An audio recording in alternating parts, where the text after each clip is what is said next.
All right, how you doing? We're back. This is the Yellow Dot Spotlight Show here, Stockton, California at the Warlow stage. Live interviews, performances, open mics, and comedy skits coming here this winter.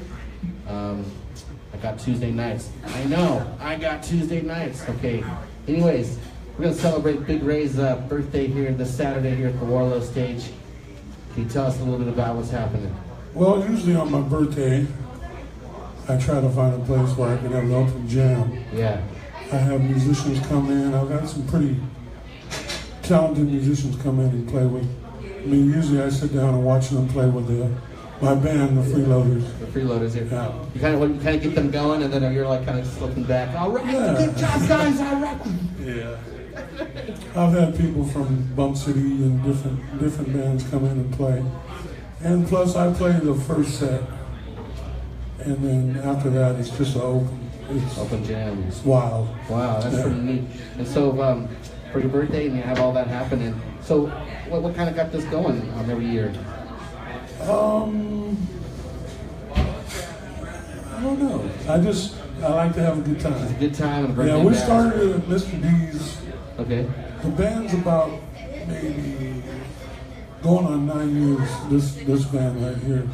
So one time we had at Mr. D's, there was people overlapping in the parking lot and stuff like that. A lot of people, even some younger rappers came and sat in and did their stuff. And it was a blast. That's pretty good. 9 years, that's a long time for me to keep that going. Yeah. It's tough even 1 year, let alone 9 years, keeping a band together. And it's generally the same band. But I like how you kind of open up the free jams in the second half of your set, which is really neat. You get some of these higher, caliber musicians that are just, man, you're just kicking back. Like you said, you just kind of watch them. Yeah, I sit right there where that man is right there and just enjoy the show. Awesome. So, you play keyboards also? Yeah. Right there. So some of the genres like blues and hardcore blues and... Yeah, we call it blues with an edge. Because it's a lot of original, about 80% of our sets are original music. Songs that I've wrote that the band perfected. Wow. I give them the groundwork and they turn it into some really good sound. Wow, that's awesome. That's a great collaboration. Yeah. Definitely. Yeah, I still get all the credit on the albums. It takes a long time. It's good to be the king. Mel Brooks, anyways. I love Mel Brooks. No, originally the band before, they got the name the Freeloaders because I had to pay for everything. Right. To get the band going, so that's making sense, right? I finally got some musicians that can afford their own equipment, so we're still the Freeloaders. They like the name, so. Definitely. I have a guitar player that started with me when he was 14 years old, and he was amazing back then. And now he's 22, I think. Well, that's almost 10 years of just soaking in the live stage and stuff. We have videos of him playing some Funkadelic on the Tracy Bean Festival when he was 14 years old. Wow. On our Facebook page, not our YouTube page. They ran the Freeloaders. So he's picking up some George Clinton Funkadelic?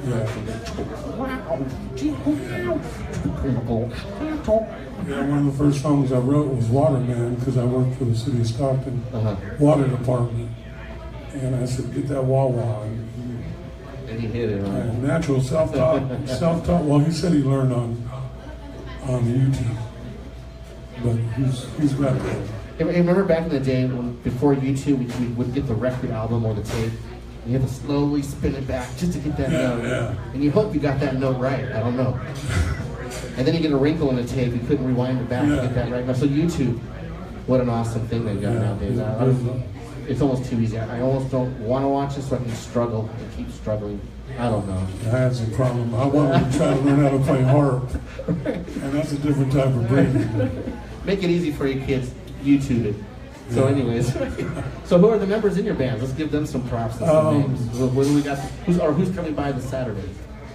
I'm not sure who's coming by. I've got a couple of commitments but the original band, the band itself is, I have two nephews in the band. I guess we have a pretty musical family. My nephew plays bass. His name is Paul Huerta Jr. And the second keyboard, we have two keyboards. He'll play the piano parts and I'll play the organ type. Nice. And, Got the B Hammond, like the B Hammond organ, or yeah, just all the that's sound. I don't have the organ itself. Right, yeah. Just get the sound. Just Yeah. bulk it up. And he's like 20 years old. He started with me a couple years back. I had that bass guitar. And the guitar, so Renz Medina, he started when he was 14. And I already told you about him. And on drums, we have Paul Esau, who retired last September, but still plays every gig with us. I don't know what kind of... Retired musician. Never heard of one yet. Actually, Paul was telling us a story the other day because he's been playing drums 50 years. Oh man. Excellent drummer. Good stories out of that one. He's played with all the bands around town. He actually was a member of a band that won the Gong Show back in 1978. It was quite a story. I sat for half That's kind an of hour. a cool title to claim. At the same time, you're like, well, I love the Gong Show. You know? Yeah. He said he got Good idea, the Gong Show. free Pampers for like 5 years. You know, one of those sponsors, they just send them all this stuff that he really didn't need. But it's a great story. I mean, Right. Well, the kicker is he won Pampers. I mean, that's a pretty cool story. We'll have to catch up with that guy and hear some more stories. yeah, we seem to have rejuvenated him too, playing with the two younger kids. And when they start getting going, he turns all red, but he's an excellent drummer. I mean, I can't name all the bands he's played. He's played with Rick Webb and California Gold, I think. The one he used to play. This was years ago when I was young. So, have you always been Big Ray, or have you been in other bands yourself? Or I had a band in the '80s called The Basics. the Basics, and if it's from Stockton area, or Yeah. okay, cool. The Basics. Let's check them out. Look them up. You probably not find nothing on them, but my bass player was with me. My original drummer was with me, and I had a guitar player that played with me back then. And we played. It was around the grunge time.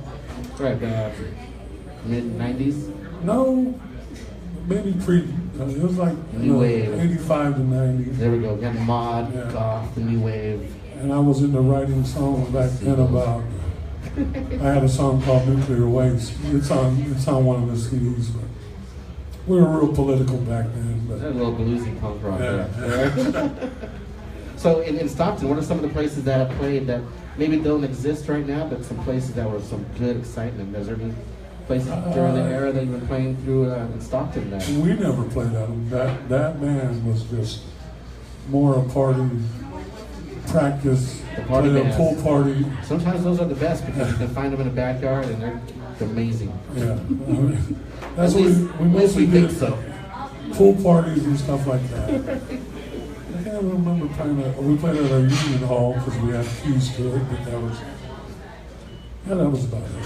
So, any young keyboard player, who would you steer them to? What other player would you say, hey, check out this guy? Oh, Herbie Hancock. And there goes my shirt here. Oh, Herbie Hancock, yeah? Herbie He's pretty Hancock. good. He was an influence on me. Mm-hmm. And well, I grew up with the '70s R&B, so a lot of that music influenced what I did. But Herbie Hancock, different groups had different keyboard players. Larry Dunn of Earth, Wind and Fire was another big inspiration for me. Nice. And my nephew, the other keyboard player, were playing at Mr. D's, and all of a sudden he started playing That's the Way of the World. He had went to the concert to see Earth, Wind and Fire. So we went into an impromptu, about 8-minute version of, That's the Way of the World from Earth, Wind and Fire. Little jam band style. Yeah, he's Fish, Albert. We've been called the jam band because we don't really rehearse a lot. That's what's fun about it. You just kind of Yeah. pick a few notes and you write it for a while and just jam it out. And my manager, 10 my minutes brother, later. is always, you guys gotta practice, you gotta. So we play better when we just show up and just say key of A, and then we just all start playing. Well, great. There's a fantastic singer, Barbara White, who will sit in with our band once in a while. And I just say, here, Barbara, you have the keys of the band, go ahead. And she's amazing. Now, hopefully she'll be here Saturday. We'll try to get a hold of her.